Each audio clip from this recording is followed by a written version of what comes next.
জামায়াত আমির doctor Shafiqur রহমানের সাথে দেখা করতে তার বসুন্ধরার বাসায় যাচ্ছেন বিএনপি চেয়ারম্যান তারেক রহমান। এ বিষয়ে আরও জানাতে যুক্ত হচ্ছেন সহকর্মী আনোয়ার হোসেন। আনোয়ার, আমরা জানি রাজনৈতিক সংস্কৃতিতে পরিবর্তনে অভূতপূর্ব সিদ্ধান্ত নিয়েছে তারেক রহমান এবং এই মুহূর্তে উনি জামায়াত আমির ডাক্তার শফিকুর রহমানের বাসার উদ্দেশ্যে রওনা দিয়েছেন। কি তথ্য আছে আপনার কাছে? সাথে অল্প কিছুক্ষণ আগেই বিএনপি চেয়ারম্যান তারেক রহমান অর্থাৎ গুলশানে যে তার রাজনৈতিক কার্যালয় আছে সেখান থেকে তিনি বের হয়েছেন। বের হয়ে একদম আমরা একটু সাথেই ছিলাম, কিন্তু যে বহরটি আছে সেই বহরটি আমরা দেখেছি বিএনপি চেয়ারম্যান তারেক রহমানের গাড়ি বহরটি, অর্থাৎ তার যে বাসভবন অর্থাৎ 196 নম্বর রোড হয়ে নৌবাহিনীর যে হেডকোয়ার্টার সেই হেডকোয়ার্টারের ভিতর দিয়ে আসলে তিনি তার বহরটি এগিয়ে গিয়েছে। তো যে কারণে আমাদেরকে একটু বিকল্প একটি রাস্তা ধরে কিন্তু সামনে আসতে হয়েছে। সেই জায়গা থেকে যদি বলি তাহলে বলতে হবে আমরা আছি রাস্তায়। তো কিছুটা বিএনপি চেয়ারম্যান তারেক রহমানের বহরটি কিছুটা সামনে এগিয়ে গিয়েছে। আর যেটি আপনি বলছিলেন সেই জায়গা থেকে বলি যে অর্থাৎ গতকালই তিনি যে সংবাদ সম্মেলন করেছেন সেখানেই ঐক্যবদ্ধ হয়ে দেশকে চালানোর যে একটি বিষয় সেটি কিন্তু উল্লেখ করেছেন। সেই জায়গা থেকে আসলে এই যে জামায়াতের আমির ডাক্তার শফিকুর রহমান এবং সেই সঙ্গে এনসিপির আহ্বায়ক নাহিদ ইসলামের সঙ্গে তার যে এই যে বাসভবনে গিয়ে সাক্ষাৎ, এটি কিন্তু তার একটি বহিঃপ্রকাশ। তিনি বলেছেন যে অর্থাৎ কোনোভাবেই রাজনৈতিক প্রতিযোগিতা থাকবে কিন্তু সেটি প্রতিহিংসায় যাতে রূপ না নেয় সেই বিষয়টি কিন্তু বারবার তিনি বলার চেষ্টা করেছেন। গতকাল আমরা দেখেছি সংবাদ সম্মেলনে তিনি উল্লেখ করেছেন। একই সঙ্গে প্রশ্নোত্তরেও তিনি এই কথাগুলোই বারবার বলেছেন যে আইনের যে সুশাসন প্রতিষ্ঠা করা সেটি কিন্তু একদমই তিনি দৃঢ় প্রতিজ্ঞ অঙ্গীকারও করেছেন, তার কথাই উঠে এসেছে। এই বিষয়গুলোই সামনে এসেছে। আর ব্যস্ততার কথা যেটি বলছিলেন সেটি একেবারেই অব্যাহত আছে বিএনপি চেয়ারম্যান, বিশেষ করে একেবারেই কিন্তু আর একটি দিন মাত্র শপথ গ্রহণ করতে সেই জায়গা থেকে বিএনপি সরকারে যাচ্ছে এবং আগেই যেটি বলা হয়েছিল প্রধানমন্ত্রী হবেন বিএনপি চেয়ারম্যান তারেক রহমান, সেটি আসলে শুধু অপেক্ষার ক্ষণগণনা মাত্র সেই বিষয়টি আছে। এখন মন্ত্রিপরিষদ নিয়ে একটি আলাপ আলোচনার জায়গা তৈরি হয়েছে, সেটি ব্যতিব্যস্ততা রয়েছে। আমরা দেখেছি যে বিএনপি মহাসচিব থেকে শুরু করে দলের যে স্থায়ী কমিটির যে মেম্বার যারা আছেন তারা দিনভরই এখানে ছিলেন, নীতি নির্ধারণী পর্যায়ে নেতারাও এখানে ছিলেন। অর্থাৎ তাদের সঙ্গে একটি ধারাবাহিক আলোচনা কিন্তু অব্যাহত আছে যে সামনে মন্ত্রিপরিষদটা আসলে কিভাবে গঠন করা হবে সেই বিষয়গুলো কিন্তু রয়েছে আলোচনায়। এখন মূল যে বিষয়টি রয়েছে, আমরা যতটুকু তথ্য আছে আমাদের কাছে যে বিএনপি যে সরকার গঠন করবে সেখানে মন্ত্রিপরিষদের বিষয়টি কেমন হবে, সেখানে যে সর্বশেষ যতটুকু তথ্য আমাদের কাছে আছে যে স্থায়ী কমিটির যে বর্ষিয়ান যে নেতা যারা আছেন তাদের যারা অভিজ্ঞতা আছে, একই সঙ্গে তারুণ্য নির্ভর অর্থাৎ তরুণ নেতাদেরকে আসলে সামনে নিয়ে এসে সেখানেও তাদেরকে একটু বড় দায়িত্বে আনা, এমন একটি চিন্তা ভাবনাও বিএনপি রয়েছে। বিশেষ করে বিএনপি চেয়ারম্যান তারেক রহমান রয়েছে, তিনি যেটি বিগত সময়গুলোতে তার বক্তব্যে তিনি বলেছেন সেই বিষয়গুলোই কিন্তু এখন সামনে আসছে। এখন মূল বিষয়গুলি একটু দেখা যে এই দীর্ঘ 2 যুগ পর প্রায় যে বিএনপি আবার রাষ্ট্র ক্ষমতায়, এখন সামনে আসলে কিছুটা চ্যালেঞ্জও আছে। সেই চ্যালেঞ্জের কথাগুলো আমরা দেখেছি গতকাল সংবাদ সম্মেলনে বিএনপি চেয়ারম্যান তারেক রহমান উল্লেখ করেছেন। সেই চ্যালেঞ্জগুলো মোকাবেলা করতে চান তিনি, সবাইকে সঙ্গে নিয়ে ঐক্যবদ্ধভাবেই সামনের দিকে এগিয়ে যাওয়া, এই কথাগুলোই কিন্তু আসলে সর্বোপরি আমরা বারবার তার বক্তব্যে দেখেছি।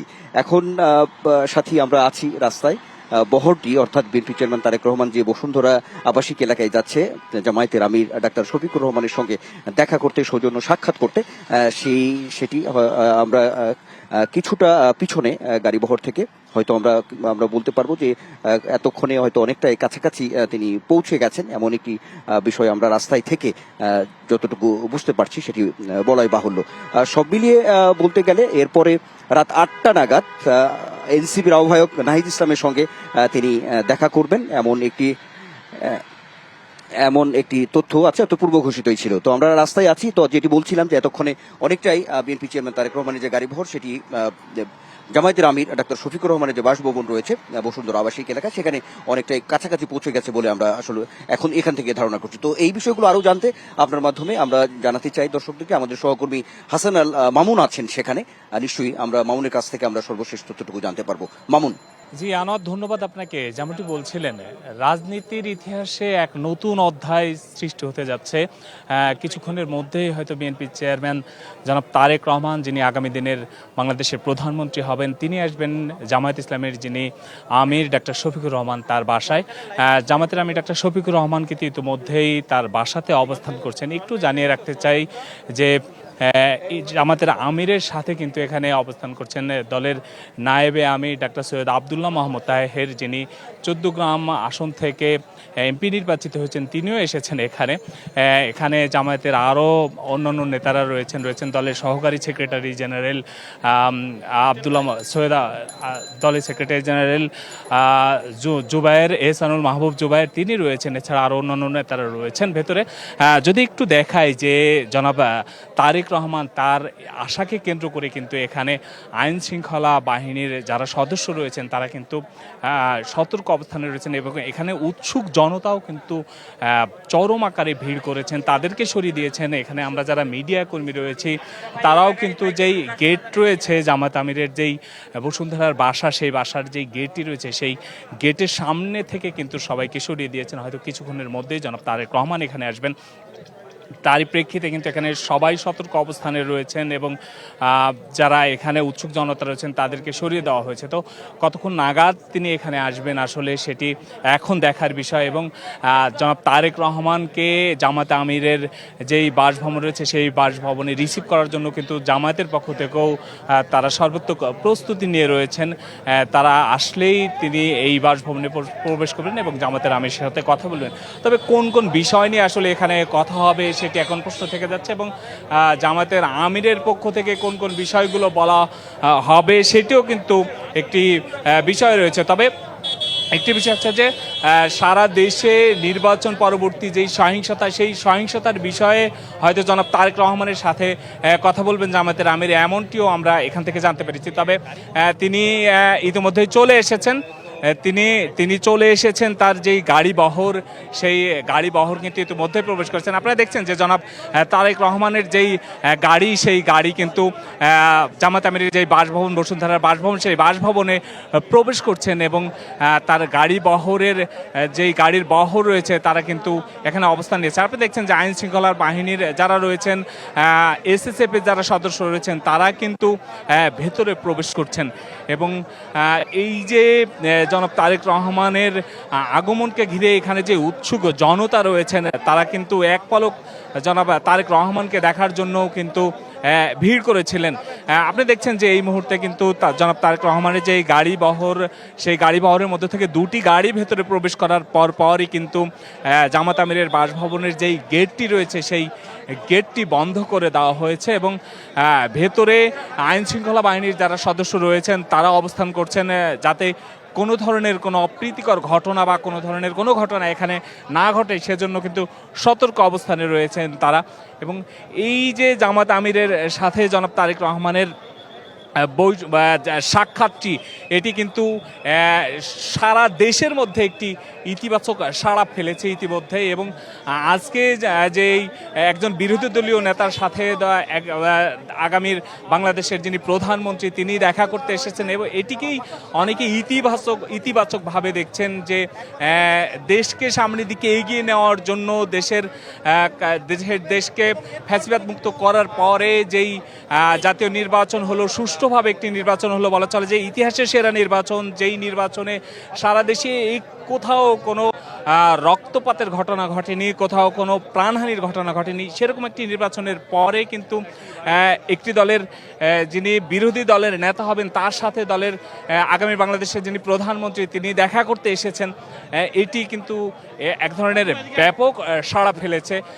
আজকে এই যে জনাব তারেক রহমান যিনি ডাক্তার শফিকুর রহমানের সাথে সাক্ষাৎ করতে এসেছেন, তার এই সাক্ষাতে মূলত জামাতের পক্ষ থেকে আমরা একটু আভাস পেয়েছিলাম এতটুকু যে নির্বাচন পরবর্তী যে বেশ কয়েকটি জায়গাতে যে সহিংসতা হয়েছে সেখানে দু একটি জায়গায় প্রাণহানির ঘটনা ঘটেছে, দু একটি জায়গায় অনেক সহিংসতা হয়েছে, সেই সব বিষয়ে হয়তো ডাক্তার শফিকুর রহমান জনাব তারেক রহমানের সাথে এই বিষয়গুলো নিয়ে আলোচনা করবেন, কিভাবে বাংলাদেশকে কিভাবে এগিয়ে নেওয়া যায়, কিভাবে একটি সুন্দর বাংলাদেশ গড়া যায়, কিভাবে বিরোধী দলের থেকেও সরকারকে সহযোগিতা করা যায়, তাদের পক্ষ থেকে যেসব দাবি দেওয়া সেসব দাবি দেওয়া নিয়েই হয়তো জনাব তারেক রহমানের সাথে কিন্তু আজকের এই যেই সাক্ষাৎ, এই সাক্ষাতে এইসব বিষয় নিয়েও হয়তো কথা হতে পারে।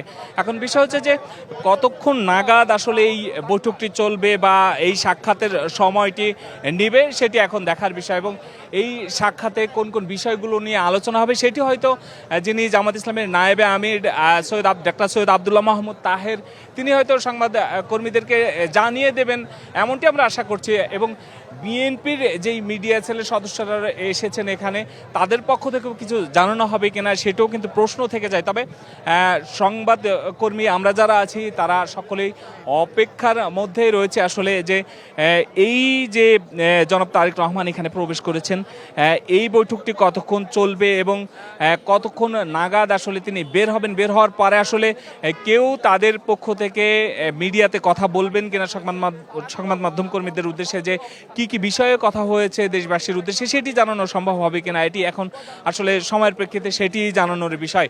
তবে দেখছেন যে যেই মূল গেটটি রয়েছে বসুন্ধরা আবাসিক এলাকায়, যে জামাত আমিরের যে বাসাটি ডাক্তার শফিকুর রহমানের বাসার যে মূল ফটক সেই ফটকটি আটকে দেওয়া হয়েছে পুরোপুরি, এবং এখানে আইন শৃঙ্খলা বাহিনীর সদস্য উৎসুক জনতা তাদেরকে কিন্তু সরিয়ে দেওয়ার চেষ্টা করা হলেও কিন্তু তারা এক নজর দেখার অপেক্ষায় রয়েছেন। আসলে জনাব তারেক রহমানকে তারা দেখতে এখানে ভিড় করেছেন।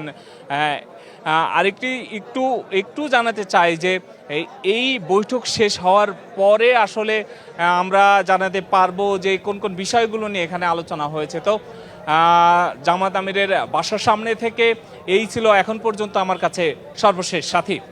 অসংখ্য ধন্যবাদ আনোয়ার হোসেন এবং হাসান আল মামুন।